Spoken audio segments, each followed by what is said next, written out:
Nós vamos chamar agora a professora Naira Maria Balzaretti, da Universidade Federal do Rio Grande do Sul. A professora possui graduação em Física pela Universidade Federal do Rio Grande do Sul, mestrado em Física pela Universidade Federal do Rio Grande do Sul e doutorado em Física pela mesma universidade.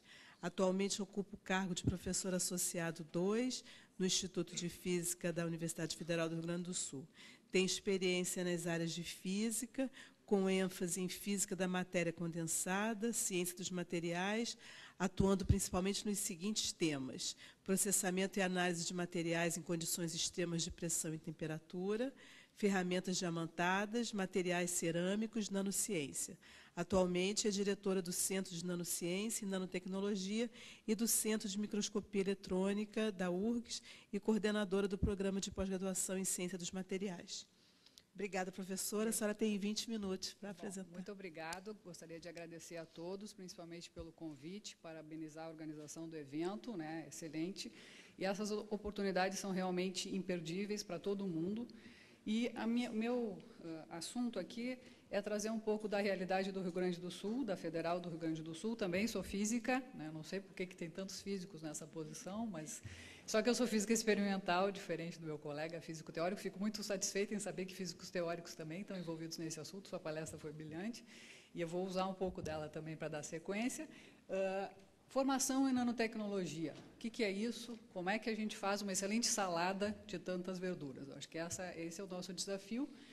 Eu vou apresentar, novamente repetindo, porque esse assunto não é exclusivo meu, é de todos nós, né? E algumas realizações do nossa realidade no Sul. Vou apresentar uma escala assim, porque eu sou física experimental. Para físicos teóricos, astrofísica ou nano realmente não precisa de régua, não se usa paquímetro ou microscópio, mas para quem é físico experimental é super importante balizar as dimensões. E a importância da nano realmente é que nós estamos atingindo escalas de tamanho de DNA. Nós estamos conseguindo enxergar coisas que a natureza já faz desde sempre. Nós estamos tendo acesso a essa realidade de uma maneira controlada, manipulável. E qual é o nosso desafio? Como fazer o melhor desse nano-universo, que sempre existiu, e nós estamos tendo acesso a ele. Tudo começou, aparentemente, com um físico também, Richard Feynman, em 1959, nessas reuniões anuais de sociedades de física, no caso americana, e há muito mais lá embaixo. Seria a frase inicial da nanociência. Notem que já há muito mais lá embaixo. Não foi necessário fazer, mas já existiam coisas na nanoescala, nós só éramos míopes para essa realidade. Então, o nosso grande desafio é enxergar essa realidade, descobrir as suas potencialidades, que são realmente infinitas, e utilizá-las da melhor maneira possível em todos os contextos. Não há nenhuma violação, quer dizer, a física, a química, a biologia sabem trabalhar, conhecem os modelos, desenvolveram modelos para essa escala. E a mecânica quântica, por exemplo, seria o pano de fundo. Ela foi estabelecida em 1925, não tem nem 100 anos ainda, mas serve muito bem para esse contexto. O que não tínhamos à época era a parte experimental, os microscópios, as ferramentas para explorar essa escala. Porém, a teoria já existia. E o marco inicial seria em 1990, conseguir escrever IBM com átomos. Então, essa é a grande prova de que a gente já consegue manipular átomos para escrever IBM ou para fazer qualquer dispositivo em escala nano, em princípio. Então, 30 anos depois da previsão do Feynman, as coisas começaram a se tornar realidades. E a realidade hoje é muito conveniente para essa nova geração. Ela tem o ferramental teórico, tem esses fóruns de debate, de formação, e tem a parte experimental. No Inmetro tem excelentes equipamentos para manipular e caracterizar a escala a matéria nessa escala. Então, é um momento muito interessante, só que, como falou meu amigo, o barco já está em alto mar. Nós temos que saber guiá-lo já em alto mar. Nós não estamos na estaca zero, já estamos bem adiantados. Então, o que é a nanociência e nanotecnologia? Nada mais é do que ciência e tecnologia numa escala nano. Então, é qualquer pesquisa, fundamental ou aplicada, com produção, controle de nanodispositivos, nanomatéria, etc. Só que a gente tem que também levar em conta o impacto social disso tudo, econômico, ambiental e de regulação, afinal, é o título desse desse seminário, né? Qual é o impacto para a sociedade e para o meio ambiente desse fascinante mundo nanométrico, certo? Em escalas que variam de 1 a 100 nanômetros, em princípio. Qual é o nosso desafio? Então, o mote dessa mesa aqui seria a formação dessas pessoas, né? Como é que se forma um estudante, um trabalhador, né, que vai atuar em nanociência e nanotecnologia. Aí eu peguei como exemplo o grafeno, que é relacionado ao Prêmio Nobel de Física desse ano. Grafeno nada mais é do que uma folha de carbono na forma de hexágonos, né? Então, é um material bidimensional, tem a espessura de um átomo, uma ligação simples, átomos de carbono. É um material nanométrico, que tem a espessura de um átomo, do ponto de vista de ciência básica, ciência dura ou ciência, né? Do ponto de vista, ele é um material extremamente interessante do ponto de vista de estrutura da matéria, né? A física, quais são as propriedades desse material, por ser bidimensional. Na química, como é que eu consigo, será que eu consigo sintetizar esse material, funcionalizá-lo, utilizá-lo em algumas aplicações? Do ponto de vista de biologia, qual é a interface desse material com células, com estruturas biológicas? Então, do ponto de vista de ciência, ele é extremamente interessante. Do ponto de vista de aplicações, né? Como é que é a segurança? O que esse material faz para o meio ambiente, né? Qual é a regulação para utilizar esses grafenos? Quem pode, quem não pode? Precisa usar máscara, não precisa? O que é importante levar em conta na hora de explorar o grafeno, que agora está na moda, né? O que existe, o que não existe, o que precisa ser feito? Processos, produtos, inovação em cima do grafeno.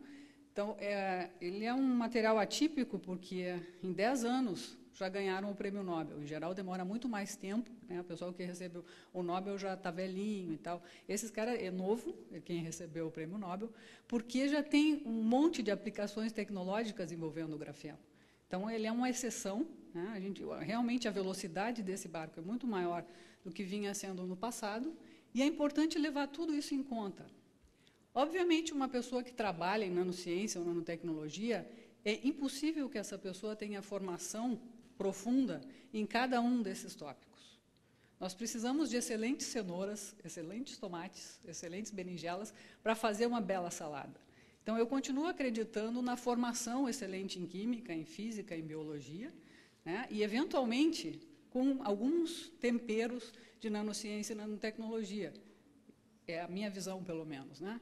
E, além disso, nós temos que levar em conta a realidade nacional, né? Como é que são nossos estudantes do ensino médio? Como é que no ensino médio esses tópicos estão sendo abordados? Né? É interesse do país ou não? O governo tem sido um parceiro excelente, oportunizando esses momentos, essas discussões, financiando a pesquisa, né? Então, realmente, é uma estratégia nacional que tem que ser levada em conta e é o fator estimulante. É uma área estratégica estudar grafeno no Brasil, por exemplo, ou não? Né? Quem define isso? São os pesquisadores com seu livre-arbítrio ou é o governo? Como definir essas coisas? Óbvio que o Brasil não está isolado, tem vários barcos andando no mesmo oceano, então nós temos parcerias, podemos contar com elas ou não, dependendo do caso, né? Então, isso tudo é um cenário extremamente complexo. E como lidar com essa realidade? Esse é o grande desafio.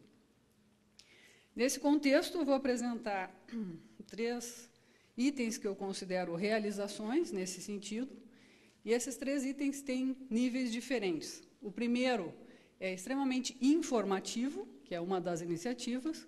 O segundo aborda a formação em nível de pós-graduação, e o terceiro a nível de graduação. Então, é tentar cercar esse cenário de diferentes maneiras.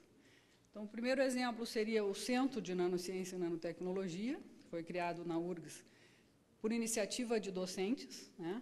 A partir de 2004 e 2006 tem o seu regimento aprovado na universidade.